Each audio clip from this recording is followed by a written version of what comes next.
Assalamualaikum warahmatullahi wabarakatuh. Nagaa keessanii uummanni koo biyya bakkeef biyya keessa kan jirtan hundumti keessan naguma. Waa gurra simbuusuudhaaf an dhufe. Innis maayinni yoo jettanii inni tokkoffaani namoonni gaafa abdii dubbisuudhaaf gara hospitaalaa dhuftan adaraa keessan yoo rabbi keessan sodaattan yoo dhuguma namummaan isinitti dhaga'ame namoonni akka nama isa gaafatuutti bilbila kaameraa gara isaatti galagalchitanii harkaan immoo akka nama qabatuutti immoo dhoksitanii waraabdanii baatanii yoo rabbi keessan sodaattan dhiisaa. Gaafa gara hospitaalaatti dhuftan harka keessan mindinno bilbila keessan kiisima keessan keessa godhadhaati ol seenaa. Tokkoffaan bareedina hin qabu. Viidiyoon waraabamee bakkeetti bahaa jiru kun jechuudha. Namoota baay'ee argeera. Har'a ganama mataa isaallee namoota harkatti qabee harkaa fuudhee diileet godhe nan qabaanii. Isa kanaaf adaraa gaafa ol galtan kaameraa harkaa keessaniin qabdanii gara isaatti galagalchitanii akka nama dhaabbatee ilaalutti waraabdanii warri baatan maqaa rabbiitiin isin qabeera. Gocha kanatti hin deebi'inaa. Warri ganaa dhuftanis akkasin godhiinaa. Itti fufuudhaan ilmi dhiiraa ni dhukkubsata. Deebi'ee immoo ni fayya. Abbaan fedhee ni dhukkubsata. Deebi'ee immoo ni fayya. Abdiin hin dhukkubsate jechuun hin du'e yookaan lubbuun keessaa baati jechuu miti. Abdii dura ganaa hojii guddaatu jira. Mul'ata guddaatu jira. Guddina guddaatu jira. Gana abdiin hin hojjenne ganaa mucaa waan baay'een isa eeggatudha. Kana bareechinee ni beekna. Wanta ta'eef namoonni saayidii kanatti fayyadamuudhaan jechoota babbareedoo hin taane dubbataa jirtan wanta safuu oromummaaf namummaarraa moo hin eegamne namoonni fayyadamaa jirtan abdiin borfayyee qaama isaa isa guutuu sanatti akka inni deebi'u dhibba keessaa dhibba abdiin qabna. Saba keenyas ni abdanna, rabbiin ni abdanna. Deebi'ee abdiin qaama isaa isa duraanii guutummaa guutuutti akka inni deebi'u ni beekna.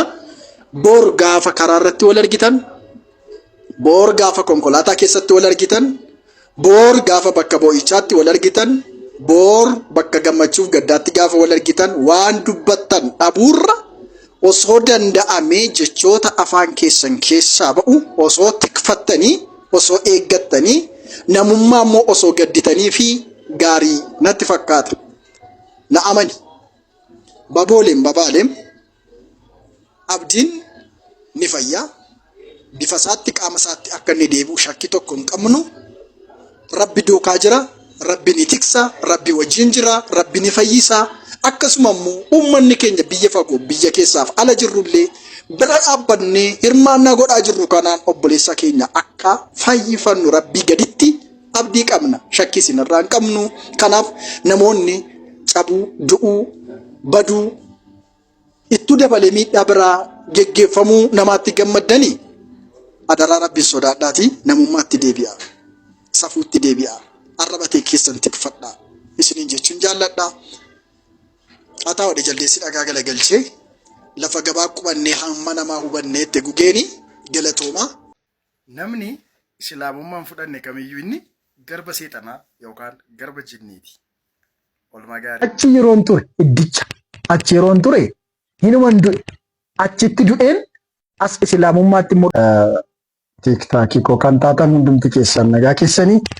Akkasumallee uummatni koo uummatni jaalalaa uummatni islaamaa biyya alaa biyya keessa kan jirtan hundumti keessan baga sooma guyyaa sadaffaa kan bara 1447tiin isin ga'e jechuun jaalladha. Itti fufuudhaan har'aa wanta baay'eetu hin taane wanta sadii qofaan dubbachuu barbaada. Wanti sadii an dubbadhu kana garuu dhuguma akkati qalbii keenyaa laattee na dhaggeeffattu itti fufuudhaan immoo koppiliinkiidhaaf sheerii gootee akkati namoota qaqqabsiistan maqaa rabbiitiin isin gaafadheen jira. Gara dubbii kootti osoo hin galiin dura jireenya koo keessatti akka sooma ramadaanaa kanatti gammade akka gammadee hin beeku jechuudha.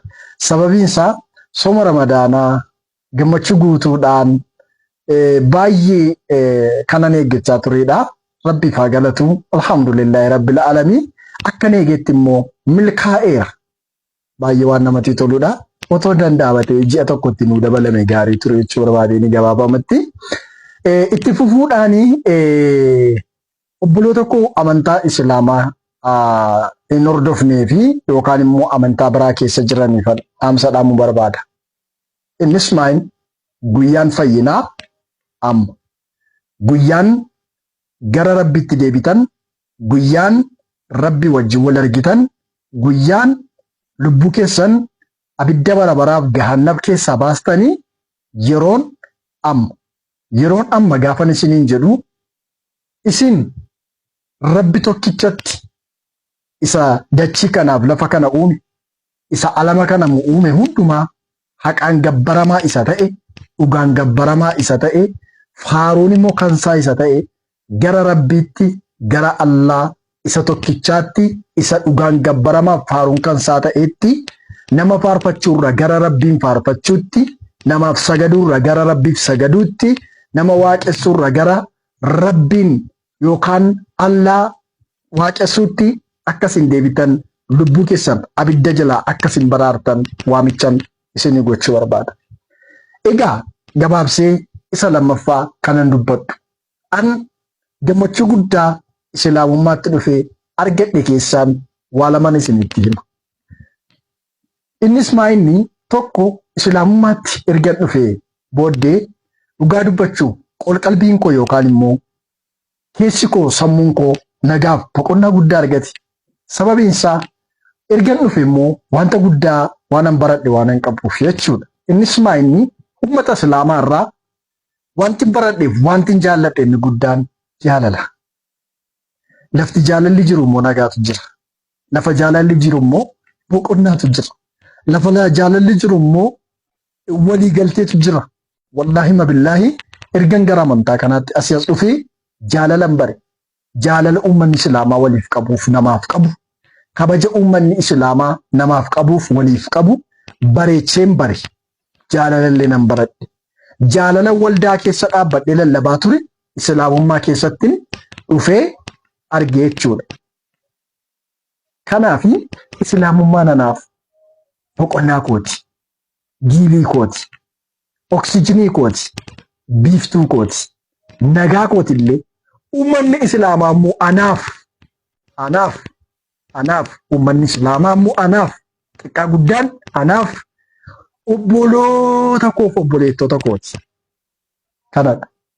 Isa dhumaa kanan dubbachuu barbaaduu fi kanan ittiin xumuru yoo jiraate amantaa kana balaaleffataa kan jirtan akkuma koo kaleessaa amantichi ajjeesaadha lubbuu balleessaadha jettanii ilaalcha hamaa fi ilaalcha jal'aa warroonni amantaa kanaaf akkuma koo kaleessaa qabaattan kottaa qammasaatii ilaalaa itti seenaatii ilaalaa.